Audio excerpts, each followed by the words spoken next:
Daily Dispatch, Day 104. Ramble On. After the excitement of the last couple of days' revelations, it looks like we're back to waffle today. I really can't think of anything noteworthy to write about, so I've just started typing in the hope something comes into my head worth mentioning. I know it's only day 104 of 183, but it really feels like I'm on the downslope now. As I have mentioned already, these dispatches will drop down to weekly at the 6-month mark. I'm struggling now to come up with things daily, but I'm loath to change the plans, so I'll soldier on.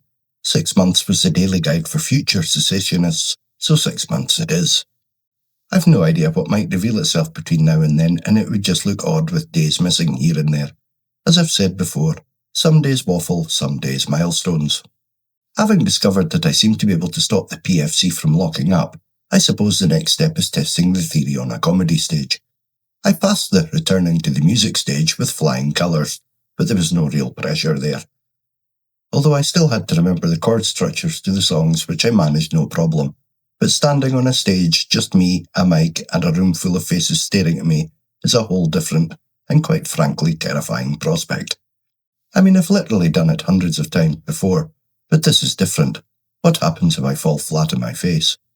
Do I risk it now, or leave it until the full repair has been complete? If I go too early, will I put myself off for life? Who knows? The synaptic pruning will continue for another 6 months minimum, but the substance withdrawal and rebuild phase should be pretty much done.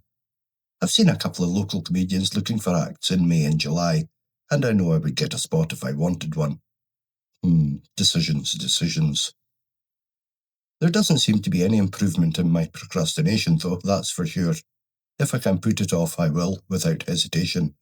Now that the financial year has come to an end, I need to sit down and do the books for the year, but I will keep putting it off until I have no choice but to get it done. Weird thing is, I'm okay when I get going. I was hoping I might have seen a slight improvement, but maybe that's just me. I've no real idea who me is, if I'm honest, so anything that lingers after the repair will just be me, I suppose. It's been 35 years since I last saw me, and given I was only 22, was that even the real me?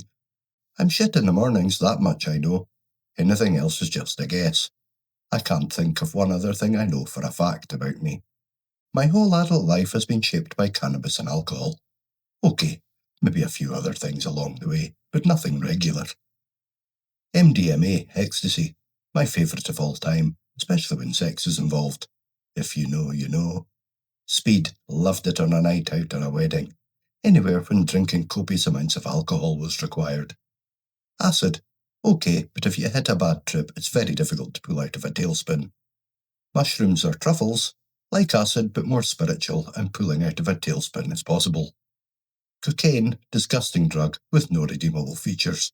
Tried it no more than a few times, expensive, and the buzz lasts 20 minutes. Here's a funny thing. Having moved in the very circles where all those drugs were available, not once was I ever offered heroin. I've never even seen it. How odd that is. I would never have taken it anyway, for one simple reason. I would have loved it. Okay, I really am starting to waffle now, but I did manage to bash something out in the end. The Daily Dispatch ends here, but the data continues. For the full forensic analysis, the daily metrics, and the complete 24-month roadmap, please visit deepseekandme.substack.com. The record is open. I'll see you at the next log.